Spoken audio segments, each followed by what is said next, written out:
स्वागत हो गया कोई नई वीडियो के साथ। उम्मीद करता हूँ सब खैरियत से हो गए, बढ़िया हो गए, झटकास हो गए। आज हम प्रवेश करने वाले हैं जगन्नाथ टेम्पल, जो कि पुरी के अंदर है। बड़े ही फैक्ट जबरदस्त होंगे, बढ़िया होंगे, क्योंकि हमने हिंदुस्तान, भारत के, इंडिया के बहुत सारे टेम्पल्स पर हम लोग ने वीडियो बनाई हैं। अच्छा भाई, इनकी पुरानी हिस्ट्री भी होगी और तो भाई देखने में मजा आएगा यार। उनकी संपत्ति, बड़ी संपत्ति रखते हैं, बड़ी हिस्ट्री रखते हैं और बड़े बड़े लोग बड़ी बड़ी दूर से आते हैं दर्शन के लिए। देखते हैं जी जगन्नाथ टेम्पल अपने अंदर में कितने एकड़ में फैला हुआ है और कहां से लोग आते हैं और क्या दान करते हैं, दर्शन करने। तो वीडियो के अंत तक बने रहिएगा। आप बहुत अच्छे हैं, प्यारे हैं, चैनल को सब्सक्राइब कर दीजिएगा। तो चलिए वीडियो को स्टार्ट करते हैं। भारत को अगर मंदिरों का देश कहा जाए तो गलत नहीं होगा। ये ऐसा देश है जहां पर लोग श्रद्धा और आस्था के लिए इन मंदिरों को दिल खोलकर दान देते हैं और चढ़ावा चढ़ाते हैं। आज भी देश में ना जाने कितने ऐसे मंदिर हैं जहां पर कोई नहीं जानता कि कितना सोना, पैसा और बाकी चीज दान में आती है। लेकिन बात अगर हम देश के बड़े बड़े मंदिरों की करें तो वहां पर गिनती होती है। अब तक आपको ये पता चल गया होगा कि श्री जगन्नाथपुरी टेम्पल के रत्न भंडार को खोले जाने का प्रोसेस शुरू हो गया। 4 दशक के बाद एक बार फिर से पुरी में भगवान जगन्नाथ मंदिर का पवित्र रत्न भंडार खुलने जा रहा है। जी हाँ, इसके बाद रत्न भंडार में मौजूद खदानों की गिनती भी की जाएगी। तो ऐसे में मैंने सोचा कि क्यों ना आपको बताया जाए जगन्नाथपुरी के इस रत्न भंडार का इतिहास कि आखिर है क्या इस रत्न भंडार के अंदर, इसे खोले जाने का प्रोसेस क्या है। इसके साथ ही वो कहानी भी आपको सुनाऊंगा जब इस रत्न भंडार को लूटने की कोशिश हुई। तो चलिए शुरू करते हैं। साल 2018 की बात है। 16 लोग एक खुफिया अंधेरे रास्ते से जा रहे थे। उनकी मंजिल थी एक खुफिया तहखाने का दरवाजा, जिसे 34 साल बाद खोले जाने वाला था। दरवाजे के अंदर क्या था? एक प्राचीन खजाना। इसलिए वो लोग अपने साथ सांप पकड़ने वाले को भी लेकर आए थे, क्योंकि हमने पिक्चर्स में देखा है कि ऐसी खतरनाक दिखने वाली जगहों पर सांप और चमगादड़ खूब होते हैं। लेकिन अब जैसे दरवाजे के पास वो पहुंचे, एंटी क्लाइमेक्स ही हो गया। पता चला कि खजाने की चाबी ही गायब है। अब चाबी कहां गई बताऊंगा वीडियो के लास्ट में। देखिए, सैकड़ों साल पुराना एक मंदिर, एक खुफिया कमरा, सोने चांदी के आभूषणों और सिक्कों का अकूत भंडार और इसके एक खोई हुई चाबी। ये कहानी है भारत में बसने वाले उड़ीसा के पुरी जगन्नाथ मंदिर के रत्न भंडार। 2024 लोकसभा और उड़ीसा विधानसभा चुनावों के दौरान इस रत्न भंडार को लेकर खूब राजनीति हुई थी। भाजपा ने इसे बड़ा मुद्दा बनाया था। श्री रत्न भंडार के गर्भगृह के आंतरिक कक्ष की चाबियां पिछले 6 साल से लापता है। श्री रत्न भंडार की पारदर्शिता को, प्रतिष्ठा को फिर से स्थापित किया जाएगा और ये मोदी की गारंटी है। लेकिन ये पहली बार नहीं था। लेकिन इस बार जो बात अलग थी वो ये थी कि बीजेपी चुनाव जीत गई और अब वहां उड़ीसा में उसकी सरकार आई। सरकार है तो वादा निभाना शुरू भी हो गया, इसलिए इसे खोले जाने का प्रोसेस शुरू हो गया, जिसके तहत रत्न भंडार में मौजूद खजाने की गिनती भी की जाएगी। जगन्नाथपुरी टेम्पल का रत्न भंडार कैसा है? देखिए, रत्न भंडार को खोलने से पहले इसे समझना जरूरी है। श्री जगन्नाथ मंदिर का रत्न भंडार मंदिर के नॉर्थ की तरफ बना है, जिसकी लंबाई 8.79 मीटर है, चौड़ाई 6.74 मीटर और ऊंचाई 11.78 मीटर। अब अपने अंदाजे में इसके साइज के हिसाब से आप तय करो कि इसके अंदर कितना सोना चांदी हो सकता है और मुझे कमेंट बताओ। बाकी वीडियो के आखिर तक पता चल ही जाएगा कि आपका अंदाजा कितना सही और गलत है। खैर, मैं वापस मंदिर पे जाता हूँ। देखिए, श्री जगन्नाथ मंदिर के इस रत्न भंडार भगवान जगन्नाथ, उनके भाई बलभद्र और बहन सुभद्रा की वस्त्र और आभूषण रखे हुए हैं। साथ ही सालों से मंदिर में चढ़ाए जाने वाले रत्न और जवाहरात, सोना चांदी जैसी तमाम चीजें भी इसी भंडार में रखे जाते हैं। अब इस रत्न भंडार की बात करूं तो इसमें 2 चैम्बर हैं, एक बाहरी चैम्बर और दूसरा भीतरी चैम्बर, यानी अंदर वाला चैम्बर। अब वैसे तो इन दोनों ही चैम्बर्स में आभूषण और रत्न रखे हुए हैं, लेकिन दोनों के खोले जाने के नियम अलग अलग हैं और दोनों में रखे हुए सामान में भी काफी फर्क है। दरअसल 1960 में बनाए गए रूल्स के मुताबिक रत्न भंडार की चीजों को 3 कैटेगरीज में बांटा गया। कैटेगरी 1 में वो रत्न आभूषण होते हैं जो भीतरी भंडार यानी अंदर वाले तहखाने में रखे रखे गए। क्योंकि ये पुराने वस्त्र और आभूषण है, इसलिए इनका इस्तेमाल नहीं होता। कैटेगरी 2 में वो रत्न आते हैं जो खास मौकों पर इस्तेमाल होते हैं, मसलन वो सोने के वस्त्र जिन्हें रथ यात्रा जैसे खास मौकों पर ही बाहर निकाला जाता है। इसके बाद आती है कैटेगरी 3, इसमें वो रत्न आभूषण है जो रोज भगवान को पहनाए जाते हैं, माने रोजाना इस्तेमाल होने वाले वस्त्र। कैटेगरी 2 और 3 के रत्न बाहरी भंडार में रखे जाते हैं और कैटेगरी 1 के वस्त्र और आभूषण अंदर वाले भीतरी भंडार में रखे जाते हैं। इस भीतरी भंडार में डबल लॉक के साथ मंदिर प्रबंधन कमेटी की सील लगी रहती है और चाबी मंदिर में नहीं बल्कि राज्य सरकार के पास जमा रहती है, जबकि बाहरी भंडार की चाबियां मंदिर प्रबंधन के पास ही रहती है। अब जैसा इस सिस्टम में जाहिर है कि बाहरी भंडार को एक तो रोज रोज खोला जाता है, लेकिन भीतरी भंडार को साल 1985 से 2024 तक खोला ही नहीं गया। माने 29 सालों में मंदिर में क्या क्या आया और ये भंडार कहां पहुंचा किसी को कोई आइडिया नहीं है। और ये भी एक वजह है कि लोग जानना चाहते हैं कि भाई इतने वक्त में मंदिर के अंदर के सोने में कितना इजाफा हुआ है, रत्न भंडार के अंदर क्या है। अब इतना तो जाहिर है कि भीतरी भंडार में आभूषण रत्न आदि रखे हुए, लेकिन सवाल यह है कि ये सब आए कहां से, भीतरी भंडार में है क्या। ये जानने के लिए हमें जाना होगा थोड़ा सा काफी ज्यादा पीछे। कहानी शुरू होती है साहब 12वीं सदी से। एक जगह हुआ करती थी कलिंग, वहां पर तब गंगा वंश के राजा अनंत वर्मन चौड़ गंगा का राज हुआ करता था। इसे ही आज हम उड़ीसा के नाम से जानते हैं। यहाँ जो जगन्नाथ मंदिर का रूप आज आप देखते हैं वो इन्होंने ही बनवाया था। इसके साथ ही मंदिर को सोने के हाथी, घोड़े, फर्नीचर, बर्तन और बेशकीमती रत्न भी दान दिए गए थे, जिसके चलते ये मंदिर 12वीं सदी से ही सोने चांदी से भरा रहा। और सिर्फ यही नहीं बल्कि आगे कई राजाओं ने मंदिर को दिल और तिजोरियां खोलकर ढेर सारा अनुदान दिया। जगन्नाथ मंदिर के ऐतिहासिक दस्तावेज मदला पंजी के मुताबिक राजा अनंग भीम देव ने श्री जगन्नाथ को लगभग 14.5 लाख ग्राम सोना दान में दिया था, जिनसे भगवान की मूर्तियों के आभूषण बनाए गए। इनके बेटे और गंगा वंश के अगले राजा का नाम था नरसिंह देव, जिन्हें मेडिवल पीरियड के सबसे ताकतवर राजाओं से एक माना जाता है। बख्तियार खिलजी का नाम आपने सुना ही होगा, वही बख्तियार खिलजी जिसने बिहार में कई यूनिवर्सिटीज को खत्म कर दिया था। बख्तियार खिलजी के बाद तुर्क और अफगान हमलावर लगातार बंगाल पर हमला करते रहे। ऐसे में नरसिंह देव ने ही बंगाल पर आक्रमण कर इनका सफाया कर दिया था। इनके वक्त में कई मंदिरों का निर्माण भी हुआ, मसलन कोणार्क का फेमस सन टेम्पल इन्होंने ही बनवाया था। इतना ही नहीं, नरसिंह देव ने ऐलान कराया था कि भगवान जगन्नाथ इनके साम्राज्य के असली राजा है और वो खुद उनके रिप्रेजेंटेटिव है। आगे बढ़े तो गंगा वंश के बाद कलिंग पर सूर्यवंशी राजाओं का राज शुरू हुआ। इन्हें गजपति के नाम से भी जाना जाता है। गजपति साम्राज्य की स्थापना राजा कपिलेंद्र देव ने की थी। यह साम्राज्य बंगाल से लेकर दक्षिण में कावेरी तक फैला हुआ था।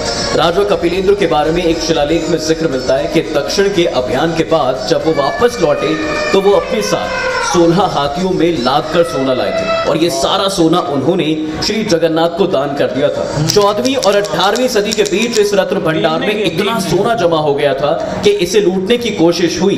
ये कोशिश भी 1 या 2 बार नहीं बल्कि 18 बार हुई। जगन्नाथ मंदिर को लूटने की कोशिश किसने की? देखिए, जगन्नाथ मंदिर के रत्न भंडार को लूटने की कोशिशों में सबसे बड़ा नाम जो आता है वो है काला पहाड़ का। अब सवाल आता है कि ये कौन थे? साल 1568 की बात है। बंगाल पर तब करानी वंश का राज था। इनकी शुरुआत शेर शाह सूरी के एक मुलाजिम ने की थी। करानी वंश के राजा सुल्तान सुलेमान ने उड़ीसा पर आक्रमण किया। ये जिम्मेदारी थी उन्होंने अपने बेटे बायजीत को और उनके साथ भेजा एक मिलिट्री जनरल जिसे आगे चलकर काला पहाड़ के नाम से जाना गया। काला पहाड़ ने उड़ीसा के राजा मुकुंद देव को हरा दिया और उड़ीसा पर कब्जा कर लिया। इसी वक्त काला पहाड़ ने श्री जगन्नाथ के रत्न भंडार में भी लूटपाट मचाई थी। इसके अलावा औरंगजेब के दौर में भी एक फरमान का जिक्र मिलता है जिसमें औरंगजेब ने जगन्नाथ मंदिर को तोड़ने के आदेश दिए थे। ये फरमान पूरा तो नहीं हुआ, लेकिन औरंगजेब की मौत तक मंदिर को बंद करना ही पड़ा था। इसके अलावा भी मंदिर पर अटैक की कई कोशिशें हुई। कई बार मूर्तियों को दूसरी जगहों पर छिपाना पड़ा और रत्न भंडार को भी नुकसान हुआ। बहरहाल सल्तनत बदली, जमाना बदला, लेकिन मंदिर और उसका रत्न भंडार आज भी वही है। अब आते हैं मेन सवाल पर कि आखिर रत्न भंडार में कितना खजाना है। देखिए, अब जब गिनती पूरी हो जाएगी तो एग्जैक्ट पता चल ही जाएगा, पर अगर हम सबसे पहली बार की बात करें तो अंग्रेजों के वक्त में पहली बार रत्न भंडार का एक डिटेल्ड सर्वे हुआ था। साल 1850 में पुरी के कलेक्टर ने रत्न भंडार का लेखा जोखा तैयार तैयार करवाया था, जिसके मुताबिक तब इसमें सोने और चांदी के 64 आभूषण, 124 सोने के सिक्के, 1297 चांदी के सिक्के, 106 तांबे के सिक्के, 24 सोने के मोहरे और 1333 वस्त्र थे। जिसके बाद 1952 में एक और बार इन्वेंट्री तैयार की गई। तब रत्न भंडार में 146 चांदी की आइटम्स और 180 प्रकार के सोने के आभूषण थे, जिनमें से कई तो 100 तालों से भी ज्यादा भारी थे। रत्न भंडार की चीजों को सुरक्षित रखने के लिए साल 1954 में सरकार ने श्री जगन्नाथ टेम्पल एक्ट पास किया, जिसमें कुछ नियम बनाए गए। ये वही नियम है जो हमने आपको पहले बताए थे। इन नियमों के तहत ही टाइम टू टाइम भंडार को खोले जाने और आभूषणों के रख रखाव की व्यवस्था बनाई गई थी, लेकिन ये काम सही से नहीं हुआ। इसलिए साल 1978 में उड़ीसा सरकार ने गवर्नर बीडी शर्मा की अध्यक्षता में एक कमेटी बनाई जो मंदिर को सही मैनेजमेंट के लिए सुझाव दे सके। इस कमेटी ने आखिरी बार रत्न भंडार के रत्नों की इन्वेंट्री बनाई थी। इस आखिरी इन्वेंट्री से पता चलता है कि भीतरी रत्न भंडार में 44.64 किलो के 367 सोने के जेवर और 148.78 किलो के 231 चांदी के जेवर थे। भीतरी रत्न भंडार को आगे 2 बार और खोला गया था, साल 1982 और 1985 में। हालांकि तब इन्वेंट्री नहीं की गई थी, माने लिस्ट को अपडेट नहीं किया गया था और इसके बाद भीतरी भंडार को कभी खोला ही नहीं गया। अब आते हैं चाबी गायब वाले किस्से पर। अब 1984 के बाद भीतरी रत्न भंडार खोला ही नहीं गया था, इसलिए साल 2018 में उड़ीसा हाई कोर्ट ने भंडार को खुलवाने का आदेश दिया ताकि कमरे की मरम्मत जैसी जरूरी चीजें की जा सके। उधर एएसआई को कमरे का सर्वे भी करना था, ये देखने के लिए कि भीतरी भंडार के आभूषणों को रख रखाव या मरम्मत की जरूरत तो नहीं। ऐसे में इसे खोलने का प्लान किया गया और एएसआई कमरे को खोलने भी जा रही थी कि तभी पता चला कि भाई चाबी तो गायब है। अब नियम के हिसाब से चाबी गवर्नमेंट ट्रेजरी के पास होनी चाहिए थी, लेकिन डिस्ट्रिक्ट मजिस्ट्रेट की तरफ से कहा गया कि चाबी गायब है। हो हल्ला मचा ही था कि अचानक एक दिन कहा गया कि जिले के रिकॉर्ड रूम में डुप्लीकेट चाबी सीलबंद लिफाफे में मिल गई है। अब यहाँ पर दिक्कत और बढ़ गई। नियमों के हिसाब से डुप्लीकेट चाबी होनी ही नहीं चाहिए थी, तो फिर ये कहां से आई? यहाँ से मामले ने तूल पकड़ना शुरू किया। काफी हंगामे के बाद तत्कालीन मुख्यमंत्री नवीन पटनायक ने जांच के आदेश दिए। रिटायर्ड जज की अध्यक्षता में कमेटियां भी बनाई गई, वो भी एक नहीं 2 बार। एक कमेटी ने रिपोर्ट सौंपी, लेकिन उसे पब्लिक नहीं किया गया। दूसरी कमेटी की जांच पूरी होती, इससे पहले ही 2024 उड़ीसा विधानसभा चुनावों का रिजल्ट आ गया और नवीन पटनायक सरकार की रुखसती हो गई। नई सरकार में भीतरी भंडार को खोले जाने का प्रोसेस शुरू हो चुका है, जिसके तहत और नए सिरे से रत्नों की गिनती होगी और एक नई इन्वेंट्री बनाई जाएगी। इसके बाद ही पता चल सकेगा कि अभी रत्न भंडार के अंदर क्या क्या रखा हुआ है। वैसे इस पूरी वीडियो में जो चीज मुझे समझ में नहीं आई वो है डुप्लीकेट चाबी। आपको क्या लगता है कि ये चाबी की कहानी क्या हो सकती है? कमेंट में जरूर बताना। लगता है भाई चोर था, चोर था जिसने डुप्लीकेट चाबी बना के रख दी होगी, ओरिजिनल जो है उससे काम चला लिया होगा। भाई पहले बोल रहे हैं कि जी चाबी गुम हो गई है और बाद में सामने आ रहा है जी डुप्लीकेट चाबी है। अच्छा, ओवरऑल मैंने देखा कि जगन्नाथ टेम्पल तो बड़ी हिस्ट्री रखता है भाई अपने आप में यार। भाई कितनी शेरशाह सूरी और पता नहीं क्या क्या वो बता पता नहीं कौन से अफगानी और मुगल और जिसने ब्रिटिश ने मिल के जो है ना एक काला पहाड़ था उसने लूटने की कोशिश, अटैक हो रहे हैं। तो भाई औरंगजेब ने जो है ना डिमोलिश करने का ऑर्डर जारी कर दिया, लेकिन नहीं हुआ, बंद हो गया थोड़ी। अच्छा, ये कौन सा एक मरतबा लूटने के लिए 18 मरतबा लूटने के लिए प्लानिंग बनी है। हाँ जी, तो भाई क्या बात है यार, वही है अपनी जगह पर है, मौजूद है। हाँ जी। तो भाई इतना तहखाने बताए, 3 तहखाने हैं अलग तरह के। ये जो वस्त्र बता रहे थे, जब किसी फंक्शन होता है कोई बड़ा, जैसे जुलूस, कल आपको पता 10 मुहर्रम का जुलूस निकलते हैं, ऐसे ही इनकी मतलब कोई जब आती है यार पूजा आती है तो इसको भगवान को बाहर निकालते हैं वस्त्र में, जाहिर बात है। तो वो वस्त्र भीड़ बहुत ज्यादा होती है ना, तो वो सोने के होते हैं, सिक्योरिटी भी उतनी ज्यादा होती है, तो अलग अलग स्टेजेस हैं वहाँ पे वस्त्र रखने की। और एक वो ऐसे चीजें हैं जो पहनाए रखते हैं, उस चीजें रखनी होती हैं, और कुछ होती हैं जो यानी कि कोई त्योहार निकालते हैं, निकाली जाती है, फिर निकालते हैं। तो भाई देख 1985 से लेकर 2024 तक किसी ने खोला ही नहीं भंडार, खोला ही नहीं यार। मोदी जी ने कहा तो शायद वो खोले भाई, उसको यूटिलाइज करें। मोदी है तो मुमकिन है भाई, मोदी है तो। और बाकी भाई साहब हिंदू मंदिर जो भी हो यार, बड़ी संपत्ति रखते हैं यार, लोग इतना तो हमारे ये बोलना गलत तो नहीं होगा कि ज्यादा ही कमाई है। हाँ ऐसे ही है भाई। चांदी के सिक्के भाई आपको मिल जाएगा यार इसके, और भाई हीरे सब कुछ।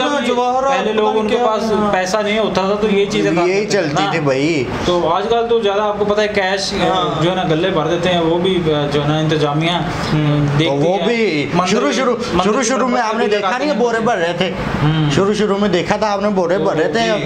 तो इंडिया की गवर्नमेंट अलग है, लेकिन ये मंदिरों की जो है ना एक अलग ही संपत्ति मुझे लगती है। वो जब हमने देखा था स्वामी टेम्पल, हाँ जी, तो मेरे स्वामी टेम्पल था, वो भी बड़ी संपत्ति रखता था। और जो केरल में त्रिवंद्रम में टेम्पल है, दुनिया का सबसे बड़ा टेम्पल, वो तो 1 ट्रिलियन की इकोनॉमी रखता है। अच्छा, वो 101 यार, ये क्या चक्कर होता है 101 डालना, 101 रुपया डालना? कोई मन्नत होगी या 102 पता नहीं है, टूना होता है इसमें। तो मतलब जैसे हम कहते हैं कि 7 वही चक्कर यार इसका लग रहा है, कुछ 7 बादाम ही आपने खाने हैं, जब भी 7 मिर्चें बाहर के फेंकनी है। हाँ, और नारियल जी वो जी फोड़ रहे हैं जी, 2 फोड़ रहे हैं, 3 फोड़ रहे हैं, वो तो अपनी खुशी से कर रहे हैं। नहीं, जो सी कोई भी नई चीज लेते हैं ना, वो नारियल से इफ्तिदा कहते हैं, मतलब शुभकामना ले जाती हैं जी, उसकी मजहब में है, वो इस चीज को अच्छा समझते हैं। हम किसी की मजहब की तरफ उंगली नहीं करते, नहीं उंगली करते भाई, ऐसे जो भी है अच्छा है, बढ़िया है। अच्छा, आज की वीडियो आपको कैसी लगी यार, कमेंट सेक्शन में जरूर बताना यार। So this is the end of video. अपना बहुत सारा ख्याल रखें, मिलते हैं नेक्स्ट वीडियो में। ठीक है।